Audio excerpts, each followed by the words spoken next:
करते हैं महाडिबेट की शुरुआत। महिला सुरक्षा, यह मुद्दा हर बार चुनाव में खूब भुनाया जाता है और इसी पर पूरा वोट बैंक का सियासी खेला होता है। लेकिन जैसे ही सरकार बन जाती है सब कुछ हवा हवाई हो जाता है। मध्य प्रदेश को जब से राज्य का दर्जा मिला है तब से बीजेपी और कांग्रेस की कई बार सरकार आई और कई बार सरकार गई, लेकिन आज भी बेटियां सुरक्षित नहीं है।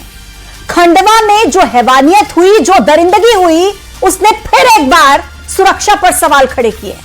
लड़कियों के साथ छेड़छाड़, बलात्कार या फिर अश्लील वीडियो बनाकर उन्हें ब्लैकमेल करना, शायद यह आम सी बात हो गई है। हर दिन इसी तरह के मामले सामने आ रहे हैं। आप देवास का ही मामला देख लीजिए। पार्क में एक युवती से उसके भाई के सामने छेड़छाड़ की जाती है और जब भाई इसका विरोध करता है तो चाकू मार दिया जाता है। ये जो अपराधी हैं, ये मध्य प्रदेश में किस तरीके से इतने बेखौफ हैं। 6 तस्वीरें हम आपको सबसे पहले दिखाते हैं। उन तस्वीरों में आप देखिएगा कि ये सिर्फ कुछ तस्वीरें हैं जो आपको यह बताने के लिए काफी हैं कि प्रदेश में कानून व्यवस्था का हाल क्या है। बाकी आप खुद समझ लीजिए। समझाने के लिए आपको इशारा ही काफी है इन 6 तस्वीरों के जरिए।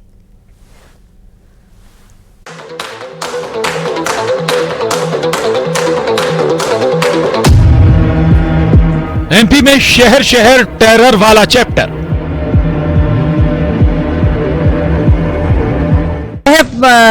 कानून व्यवस्था बिल्कुल चरमराई हुई है इस बीजेपी के शासन के अंदर। मैंने पहली बार देखा है कि आज हमारे मैं भी कोरकू समाज से ही हूँ और जब मुझे पता चला कि कोरकू समाज की ही महिला के साथ में इस तरह से घटना घटी है। हैवानों की टोली, व्यवस्था की पोल खुली। पुलिस को जैसे ही सूचित किया, पुलिस ने तत्परतापूर्वक कार्रवाई करते हुए पीड़िता को शिफ्ट किया और दोनों आरोपियों को गिरफ्तार किया। दरिंदगी की हद पार, सुरक्षा पर सियासत आर पार। कृत्य करते हुए डर नहीं रहे हैं और यह सब इसलिए हो रहा है क्योंकि पुलिस का राजनीतिकरण करने का प्रयास भाजपा सरकार कर रही है। पुलिस और प्रशासन तत्परता के साथ कार्य कर रहा है। कांग्रेस नकारात्मक राजनीति करती है। कांग्रेस बिना तथ्यों पे के आरोप लगाने की उसकी आदत हो गई है।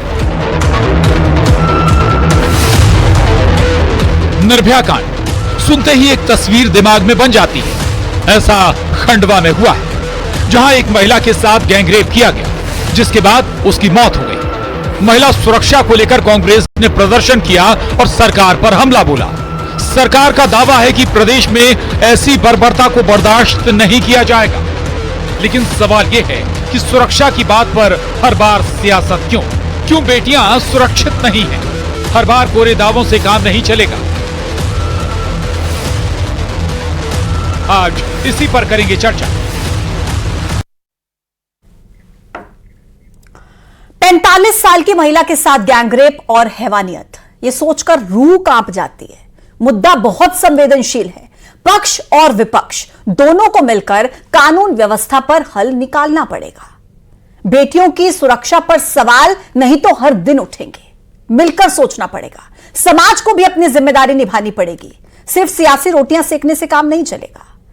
आज खंडवा में पीड़ित है, कल आपके परिवार या आपके करीबी भी पीड़ित हो सकते हैं। इस पर आपको रोक लगानी पड़ेगी। आज इसी पर हम चर्चा करेंगे महाडिबेट में, लेकिन सबसे पहले नजर आज के सवालों पर। सबसे पहला सवाल, महिला की सुरक्षा का वादा कब पूरा होगा? दूसरा सवाल, बेटियों के नाम पर सियासी रोटियां आप कब तक सेकेंगे? तीसरा सवाल, मध्य प्रदेश में हैवान बेखौफ, कौन कसेगा इन पर नकेल? आज इन्हीं सवालों के इर्द गिर्द हमारी ये चर्चा रहेगी। मेरे साथ खास मेहमानों का पैनल इस चर्चा में मौजूद है। सबसे पहले आपका परिचय मैं उनसे करा देती हूं। रोशनी यादव हैं, कांग्रेस की प्रवक्ता, हमारे साथ कनेक्ट हैं। मिलन भार्गव, बीजेपी के प्रवक्ता, हमारे साथ हैं। डॉक्टर रीनू यादव, सामाजिक कार्यकर्ता, हमारे साथ हैं। आरती त्रिवेदी, मॉडल हैं, वो हमारे साथ कनेक्ट हो गई हैं। हिना तिवारी, पत्रकार है, हमारे साथ कनेक्ट है। सबसे पहले मिलन भार्गव जी, आप ही के साथ शुरुआत करूंगी। और सवाल पूछने से पहले सर मुझे आपका जवाब, क्योंकि पता है आप कहेंगे हमारी सरकार है और इसीलिए न्याय की दिशा में ये कदम है, अगर मामले सामने आ रहे हैं, दर्ज हो रहे हैं तो, लेकिन मुझे ये नहीं चाहिए सर। मुझे आप सीधे सीधे ये बताइए आपके राज में ये क्यों हो रहा है? आप लोग जब सत्ता में आते हैं, जब आपको सरकार बनानी होती है, उससे पहले आप वादे करते हैं कि बेटियां सुरक्षित होंगी, बेटियों की सुरक्षा की जिम्मेदारी हमारी है। अब किसकी है ये जिम्मेदारी सर? देखिए, इस प्रकार से सरकार भारतीय जनता पार्टी की है और जीरो टॉलरेंस की नीति पे इस प्रकार के मामलों पर सख्ती के साथ कार्रवाई होती है, चाहे ये मामला हो या इससे पहले।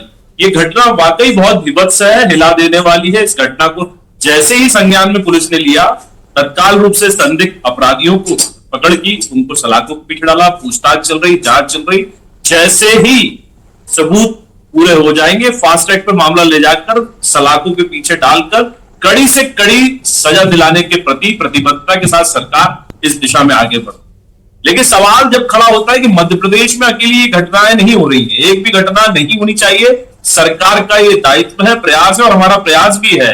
लेकिन आज पत्थर और कीचड़ उछालने का कौन काम कर रहा है? जिनके नेतृत्व में कांग्रेस पार्टी की सरकार में बहु बेटियों को आइटम टंच माल समझा जाता। सर मुझे ये नहीं सुनना, मिलन भार्गव जी मैं यहीं पर रोक रही हूं आपको, मुझे नहीं सुनना ये सर। मुझे आप ये बताइए, आप कह रहे हैं कि फास्ट ट्रैक कोर्ट में केस चलेगा, कार्रवाई होगी, दोषियों के खिलाफ कड़ी से कड़ी उन्हें सजा दी जाएगी, इससे क्या होगा? ये 45 साल की महिला 2 बच्चों की मां जिंदा हो जाएगी। क्या इसके साथ जो हैवानियत हुई है, पोस्टमार्टम रिपोर्ट सर आपने देखी है? पोस्टमार्टम रिपोर्ट आपने देखी है? आप मुझे पहले इस बात का जवाब दीजिए। देखिए, मैं माफी के साथ आपको भी याद, मेरी बात पूरी नहीं, तो वही जा रहा था कि आखिर घटना के इसमें बहुत सारी घटनाएं ऐसी होती है कि जो परिचितों के माध्यम से होती है। क्या हमको सचेत नहीं रहना? हमको इस प्रकार के शैतान दिमाग वालों के साथ दूरी बनाने का हमारा कर्तव्य नहीं है? अब इस प्रकार की जब घटनाएं घटती हैं तो निश्चित रूप से सबसे पहला प्रश्न खड़ा होता है कि व्यक्ति वहां गया कैसे, वो पहुंचा कैसे, और ये हैवानियत की शिकार होने से पहले हमको ही सचेत होना होगा। और ये देश की संस्कृति, भारतीय संस्कृति में तो जहां महिलाओं मतलब आप सारी जिम्मेदारी लोगों पर छोड़ दे रहे हैं। हमारी संस्कृति में आप सारी जिम्मेदारी से अपना पल्ला झाड़ कर, एक सेकंड मिलन भार्गव जी, नहीं, आप अपनी जिम्मेदारी से पल्ला झाड़ कर आप ये कह रहे हैं कि मैंने तो पहले ही बोला हमारी जिम्मेदारी है। आपको पता है मेरी जिम्मेदारी है 2024 में सर, मिलन भार्गव सर, मिलन भार्गव जी, साल 2024 में हर दिन 20 मामले बलात्कार के सामने आए हैं सर। ये जिम्मेदारी तो हमारी है ना, हम बोल रहे हैं ना आपसे। 20 मामले 2024 में हर रोज बलात्कार की धरपकड़ नहीं की गई हो, सख्ती के साथ पुलिस रवैया नहीं दिख रहा हो, तो आप बताइए, प्रश्न चिन्ह खड़ा कर रही है। और जिन्होंने रेपिस्तान बना दिया था राजस्थान को, उनसे तो पूछिए प्रश्न। नहीं तो आप उनके नक्शे कदम पर चलेंगे सर, आप उनके नक्शे कदम पर चलेंगे। उनकी कांग्रेस की कार्यकर्ता थी, जिंदा जला दिया गया था। मिलन भार्गव, एक सेकंड सर, आप उनके नक्शे कदम पर चलेंगे? और एक सेकंड, एक सवाल मेरा आपसे और है, मैं उनसे सवाल क्यों पूछूं? आपकी सरकार है ना, आपसे पूछूंगी मैं, आपकी सरकार है ना। जनता के प्रदेश में इस प्रकार की घटना होना निश्चित रूप से ऐसी नहीं होनी चाहिए। हम प्रतिबद्धता और संकल्पता के साथ इस कानून के साथ सख्ती के साथ कार्रवाई भी कर रहे हैं। लेकिन आप ये कह दें कि पूरा प्रदेश में ये हाल है, ये दुर्भाग्यपूर्ण नहीं कहना चाहिए, ये अतिशयोक्तिपूर्ण है। सर जो मामले सामने आ रहे हैं ना, जो डेटा है वो यही बता रहा है। मैं फिर से रिपीट कर रही हूं, साल 2024 में 20 से ज्यादा मामले हर रोज बलात्कार के। सुन लीजिए सर, कांग्रेस की भाषा बोलना चाहती है, बोल लीजिए। मैं कांग्रेस की भाषा क्यों बोलूंगी? मेरा कोई वोट बैंक नहीं है सर। एक सेकंड मिलन भार्गव, एक सेकंड मिलन भार्गव, यही पर रोक रही हूँ मैं आपको। मिलन भार्गव, आपकी तरह मेरा वोट बैंक नहीं है, मैं वोट मांगने नहीं जाती हूँ सर। रुक जाइए यहीं पर। रोशनी यादव, आपने बीच में इतना बोला, बोलने नहीं दिया आपने। जी जी जी बोलिए पूजा, बताइए, आप भी राजनीति करेंगी या क्या कहेंगी इस मामले पर? देखिए पूजा जी, ये बहुत ही संवेदनशील मामला है और आज देश की, प्रदेश की बेटी केवल जब जहां भी सरकार होती है और सरकार से केवल ये निवेदन होता है कि हमें सुरक्षा मुहैया कराई जाए ताकि वो बेखौफ होकर के, निश्चिंत होकर के, उसके माता पिता निश्चिंत होकर के घर में बैठते हैं तो उसकी बेटी बाहर जाए तो उन्हें चिंता ना रहे। मुझे लग रहा है कि सामाजिक चेतना की बात है, सामाजिक समझ की बात है, सामाजिक जागरूकता की बात है, लेकिन ये बात आती है, लेकिन प्रशासन और सरकार की भी जिम्मेदारी होती है, हम सब की भी जिम्मेदारी होती है। लेकिन इस जिम्मेदारी से ये पीछे हटना चाहते हैं, मुंह मोड़ना चाहते हैं। आज सबसे बड़ा सवाल यह है कि मध्य प्रदेश में जब रोज ऐसी घटनाएं हो रही हैं, एनसीआरबी के आंकड़े देख लें, अपहरण, बंधक, हर दिन 31 बेटियों को बनाया जा रहा है। आपने बताया कि हर 3 घंटे में मध्य प्रदेश में 17 से 20 बेटियों के साथ बलात्कार होता है। हम तथ्यात्मक बात करते हैं, राजनीति छोड़ दीजिए, लेकिन आपको बैठ करके, आप विपक्ष के नेता, जब अध्यक्ष हमारे जीतू पटवारी जी राज्यपाल महोदय से समय मांगते हैं, आवेदन देते हैं, मुख्यमंत्री जी से समय मांगते हैं कि इस पर बैठकर चर्चा करनी चाहिए, एक समिति गठित करनी चाहिए, उस पर चिंता करनी चाहिए, आपका लॉ एंड ऑर्डर किस तरीके से काम करता है। अगर ये डर और भय ऐसे हैवानों में, ऐसे दरिंदों में नहीं जाएगा तो ये घटना घर में भी होती रहेगी और बाहर भी होती रहेंगी। तो सबसे बड़ा सवाल कि आप उनको पनिश कैसे कर रहे हैं। आप कह रहे हैं कि जीरो टॉलरेंस की नीति लेके आए, तो वो जीरो टॉलरेंस की नीति सफल क्यों नहीं है? जब बेटी पुलिस में जाती है, आप देखिए कि कितनी एफआईआर, अभी गुना में 3 महीने गुजर गए उस पीड़िता के साथ, उसकी एफआईआर नहीं होती।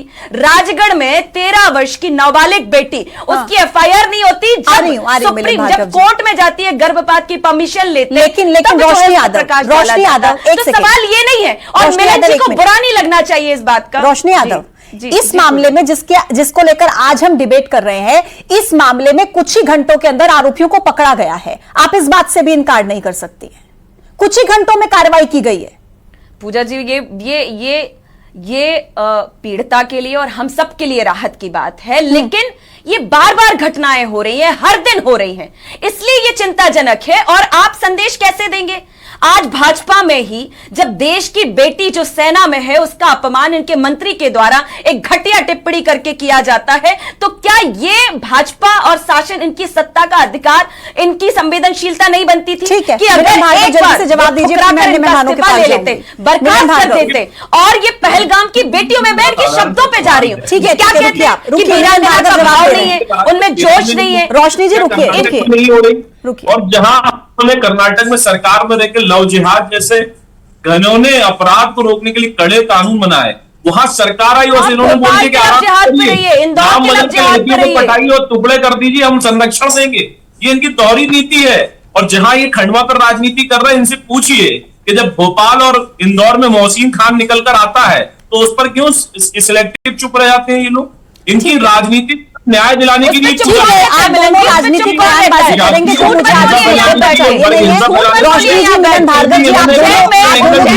आप थोड़ा सा वेट कीजिए प्लीज, आप दोनों थोड़ा सा वेट कीजिए। डॉक्टर रीनू यादव, देखिए इस बात से भी इनकार नहीं किया जाता, क्योंकि अगर हम ये वाला केस देखें, खंडवा वाला, तो ये जो महिला है ये बेहोशी की हालत में पड़ोसी के घर पर मिलती है और बताया जा रहा है कि जो दोनों ही आरोपी हैं ये जान पहचान वाले हैं, तो ये खुद की भी जिम्मेदारी बनती है। ये इस बात से नहीं इनकार किया जा सकता कि आपकी और हम सबकी जिम्मेदारी है कि हम भी सतर्क रहे ना। डॉक्टर रीनू यादव जी, मैं बोलूंगी कि ये राजनीति का मुद्दा, इसको नहीं बनाना चाहिए। अगर हम एज अ होल इस मुद्दे को ले तो ये महिला सुरक्षा का मुद्दा है, चाहे वो महिला घर के अंदर हो या बाहर हो। मैं कहती हूँ कि हमारी सरकारों को मिलकर इस तरीके के फैसले लेने चाहिए, इस तरीके के स्ट्रिक्ट नियम कानून इमीडिएटली बनाने चाहिए, ताकि घर पर अगर कोई पुरुष किसी महिला के साथ अत्याचार कर रहे हैं, घर के बाहर, दोनों ही बहुत मैं कहूंगी इतने कड़े कानून बनाए जाएं कि उस कानून को सुनते ही ना इस तरीके के जो कृत्य करने वाले लोग हैं ना, उनके रोंगटे कांपने चाहिए कि अगर हमने ऐसा किया तो तुरंत हमको ये पनिशमेंट मिलेगी। और इस केस में तो मैं ये बोलूंगी कि हाँ, तुरंत ही आरोपियों को पकड़ा गया, लेकिन बहुत सारे ऐसे केसेस होते हैं जहां पर आरोपी खुलेआम घूमते रहते हैं, वो जाके नया कहीं पर कांड करते हैं।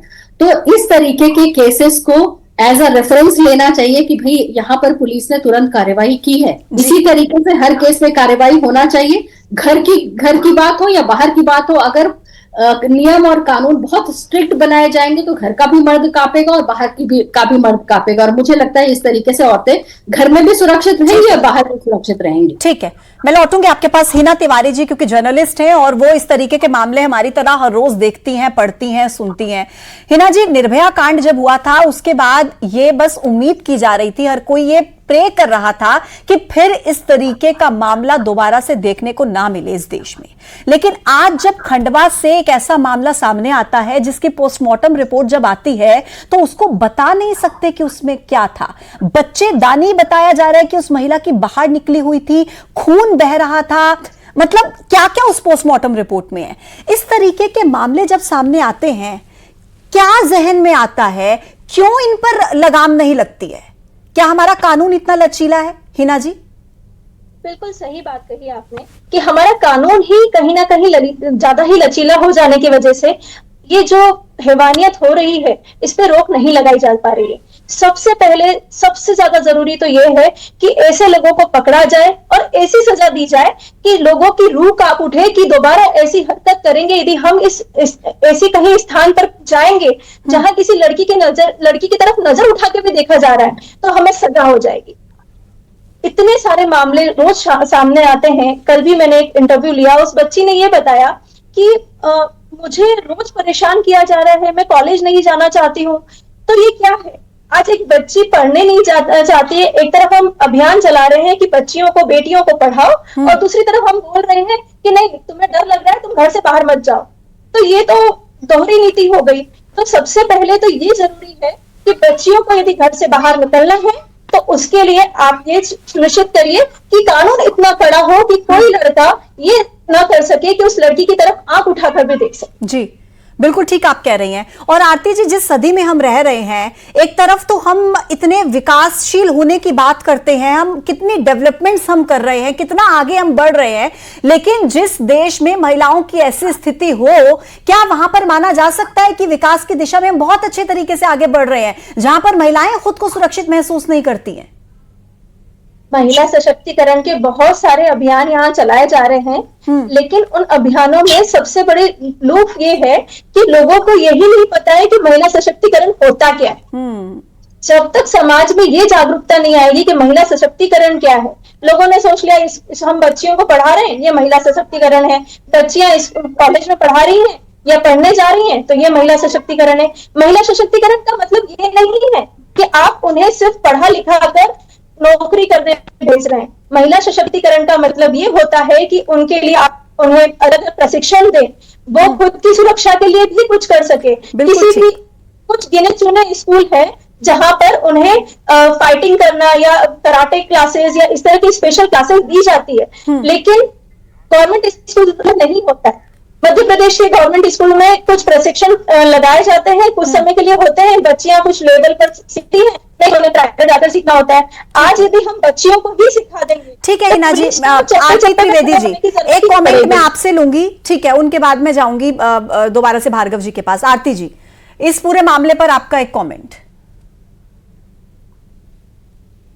मैम, मैं तो यही कहना चाहूंगी कि जितना भी ये सब कुछ हो रहा है, खुद महिलाओं को, अपनी बच्चियों को खुद हमें सक्षम करना पड़ेगा इस चीज में, इसको सेल्फ कॉन्फिडेंस और सिर्फ इंडिपेंडेंटली उनको हमको सिखाना पड़ेगा। जो हमें कराते, जो मैं खुद भी एक मॉडल हूँ, तो हम लोग खुद हमारी सुरक्षा नहीं कर सकेंगे तो जब तक दूसरा आके हमारी सुरक्षा कैसे करेगा। अब वही औरत, महिला रात में थी, अगर उसको थोड़ा सा कुछ पता होता तो वो अपना सेल्फ डिफेंस कर पाती। नहीं तो हम लोग रहते हैं, इतनी बड़ी चीजें हो जाती है, कैंडल मार्च करते हैं, उसके बाद चीजें खत्म हो जाती है, ठंडी हो जाती है। तो हम ये करते हुए बच्चियों को हम इंडिपेंडेंटली उनको सेल्फ डिफेंस सिखाएं। ठीक है, यानी कि अब खुद की जिम्मेदारी खुद ही उठाने का समय आ गया। मिलन भार्गव जी, आप सुन रहे हैं, मतलब आप सोचिए जरा कि इतने ज्यादा परेशानी है, और ये क्या कहें कि भरोसा खो दिया क्या, कि कह रहे हैं कि अब तो खुद ही तैयार रहना पड़ेगा, कभी भी कुछ भी हो सकता है। आप किससे उम्मीद रखिएगा? सर मुझे ये बताइए, मैं आपको एक डेटा बता रही हूं सर, 5 सालों के अंदर बलात्कार के मामले 19% बढ़े हैं सर। 2020 में 6134 मामले आए थे, 31 दिसंबर 2023 तक 7202 मामले हो गए सर। 2024 में आंकड़ा बढ़ गया 7294 तक पहुंच गया सर। ये बढ़ते हुए मामले आप कहेंगे कि बीजेपी के राज में लोग केस दर्ज करा रहे हैं, लोग सामने आ रहे हैं, लेकिन ये कहकर आप खुद को डिफेंड तो नहीं कर सकते हैं ना सर? पूजा जी देखिए, आप क्या सोचती हैं कि आपका निजी विचार, लेकिन जो सरकार करती आई है, देखिए भारतीय जनता पार्टी की सरकार बनती है, महिलाओं को सुरक्षा का भाव देने के उद्देश्य से हर जिले में महिला थाने का गठन किया गया। भारतीय जनता पार्टी के राज में हर थाने में महिला डेस्क अलग से बनाई गई। जो इस प्रकार के मामले आते हैं, हमारी पुलिस में भी महिला विभाग के अधिकारी उसको संज्ञान में लेते हैं, उसको लेकर विश्वास में लेकर उसको मामला दर्ज करवाते हैं, ताकि क्योंकि इस तरह के मामले कई बार देखा महिलाएं घबरा जाती हैं, वो किसके पास जाए, तो उनको विश्वास दिलाने के लिए सरकार ने भरसक प्रयास किए और कर भी रही है। कॉलेजों में, विश्वविद्यालयों में, विद्यालयों में जाकर जन जागरण के लगातार अभियान चलाए जाते हैं ताकि उनको अपने अधिकार मालूम हो। पहले तो ये हुआ करता था, इस प्रकार के अपराध होने के बाद ना ही एफआईआर होती थी, ना महिला किसी से कह पाती थी। आज महिला अपने अधिकारों का उपयोग भी कर रही है और इस प्रकार के कृत्यों पर लड़ाई लड़कर सजा भी दिला रही है। उसमें सरकार, मैं मिलन भार्गव जी आपकी सारी बातें मान लूंगी, मैं आपकी सारी बातें, आपकी सारी कोशिशें मान लूंगी मिलन जी। सरकार में सुनिए ना मिलन जी, मैं आपकी सारी कोशिशें मान लूंगी, मैं खुद कहूंगी कि आपकी सरकार बेहतर काम कर रही है अगर इस तरीके के मामले एक हफ्ते में एक भी सामने ना आए सर। रोज इस तरीके के मामले सामने आते हैं सर। देखिए, इस तरह के मामले की पुनरावृत्ति ना हो, इसके लिए हमको ही सचेत रहने की आवश्यकता है। सरकार कानून भरसक प्रयास कर रहा है कि इस तरह के सचेत हो, कैसे प्रयास? तो मैं कह रहा हूं पूजा जी, और ये पैनल पूरा मातृशक्ति का बैठा, मैं विश्वास दिला रहा हूं कि हमारी सरकार में ना ही इस पर लीपापोती की जाती है, बहुत संवेदनशीलता से इस तरह के मामलों को फास्ट ट्रैक कोर्ट पर ले जाकर मामले में अपराधियों को संज्ञान में लेकर उनको सजाए मौत तक का यदि हो सकता हो तो वो फैसला लेने की सरकार तैयार है। लेकिन कानूनन से जो बन सकता है उसको फास्ट ट्रैक पे ले जाकर सजा देने का काम सरकार कर रही है। लेकिन आपकी सजा का खौफ इन बदमाशों में, इन दरिंदों में नजर क्यों नहीं आता है सर? मेरा तो सवाल ये है। रोशनी यादव जी, आप जरा बताइए, राजनीतिक रोटियां सेकने से इतर वो पीड़ित परिवार जो आज इस दर्द को महसूस कर रहा होगा और अगर सुन रहा होगा तो ये समझ रहा होगा कि भाई हमारे घर में जो ये कुछ हुआ है उस पर आप लोग बैठकर राजनीति कर रहे हैं, आप लोग मिल बांटकर कुछ नहीं कर सकते क्या? इस मामले पर जरूरी है हर मुद्दे पर राजनीति करना? देखिए पूजा जी, मैंने पूजा जी पूर्व में भी कहा कि हमारे अध्यक्ष जीतू पटवारी जी ने और कांग्रेस ने हर बार प्रयास किया कि मुख्यमंत्री जी हम सबको समय दें और इस पर एक कमेटी गठित करें और सुनियोजित तरीके से एक ब्लूप्रिंट तैयार करें कि महिलाओं की सुरक्षा के लिए आज जिस तरीके से जो हैवान बेखौफ होकर के इस तरीके के निंदनीय कृत्यों को अंजाम दे रहे हैं, जिनमें ये डर नहीं है, रेप तो करते ही है, बलात्कार तो करते ही है, उसके बाद किस तरीके का दुख पहुंचाते हैं, उनको दर्द पहंचाते हैं, जानकर भी सुनकर भी रोकते खड़े होने लगते। तो मैं ये पूछने, देखिए आप फिर मिलेंगे, आप बोलने लगे बीच में, आपके पास शांति नहीं है क्या? कम से कम अगर मैं मर्यादापूर्ण बोल रही हूँ तो थोड़ा सा संयम रखिए, बोलने के बाद मेरी भी जुबान है, मैं नॉनस्टॉप बोलती रहूंगी, लेकिन ये गलत तरीका है आपका डिफेंड करने का। शांतिपूर्वक इनकी बात को सुना, शांतिपूर्वक मैंने इनकी बात को सुना है, लेकिन इनके पास पेशेंस नहीं है। मैं भी इनके साथ नॉनस्टॉप बोल सकती थी। अगर आपके प्रधानमंत्री के पास, मैं सीधी बात कहती हूँ, 56 इंच का सीना है, 56 इंच का सीना है और महिला सशक्तिकरण की बात करते हैं, भोपाल में आ रहे हैं और मिलन जो है उस महिला से राजनीति मत कीजिए। कम से कम मैं बहुत शांति की अस्मिता का सवाल है, एक औरत की जान चली गई है सर। पूजा जी मैं बहुत शांति कह रही हूँ, पूजा जी बहुत शांति बलात्कार की वजह से दलित महिलाओं में चाशनी खोज रहे थे, 45 साल की औरत, एक मां, और आप लोगों को राजनीति का शर्म करिए मिलन जी, शर्म करिए, शर्म करिए। अगर ये चाशनी ढूंढने जाएंगे तो आप आखिरी क्लोजिंग कमेंट। बस सर, बस मैम, हो गया आप दोनों का, हो गया सर। कृत्य हो रहे हैं आपके आज डॉक्टर रीनू यादव, समय नहीं दिया गया आखिरी अपने समय में। देखिए, आज भी इस प्लेटफॉर्म पे बैठ के सिर्फ राजनीति ही मैं सुन पा रही हूँ, तो मुझे लगता है अब ये समय राजनीति छोड़कर साथ में मिल बांटकर कुछ ऐसे स्ट्रिक्ट कानून और ऐसी कुछ कमेटीज का गठन होना चाहिए कि एक्चुअल में काम हो, एक्चुअल में स्ट्रिक्टनेस आए और एक्चुअल में जो ये डेटा आप बता रही है ना, एक्चुअल में उस डेटा में कमी आए। तो मुझे राजनीति छोड़कर हमें मिल बैठ कर बात करनी चाहिए और ऐसे स्ट्रिक्ट कानून को लागू करना चाहिए। यादव, मेरे पास बिल्कुल थोड़ा सा ही वक्त है। आरती जी जल्दी से 10 सेकंड में अपने आखिरी कमेंट दीजिएगा।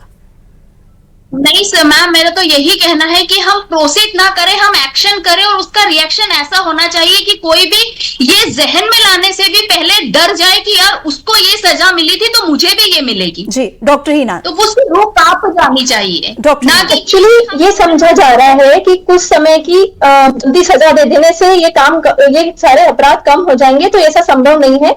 वी केयर फॉर यू जैसी संस्थाएं हमारे बीच में लाना और जरूरी है, इन पर काम करना बहुत जरूरी है ताकि बच्चियां पुलिस तक पहुंचे और कंप्लेन कर पाए। मेरे पास इतना ही समय था। आप सभी का बहुत बहुत शुक्रिया मेरे साथ इस चर्चा में शामिल होने के लिए। तो देखिए, ये तो तय है कि ये जो दरिंदगी की वारदात खंडवा से सामने आई है, सबके रोंगटे खड़े हो गए हैं, सब कांप रहे हैं और यकीनन इसकी सजा ऐसी होनी चाहिए जो नजीर पेश हो, ताकि कोई भी दरिंदा दोबारा से ऐसी हरकत करने से पहले 100 दफा सोचे और उसकी भी रूह कांप जाए। इसी के साथ आज के स्मार्ट डिबेट में इतना, एक छोटा सा ब्रेक, देखते रहिए न्यूज़ 18। नमस्कार।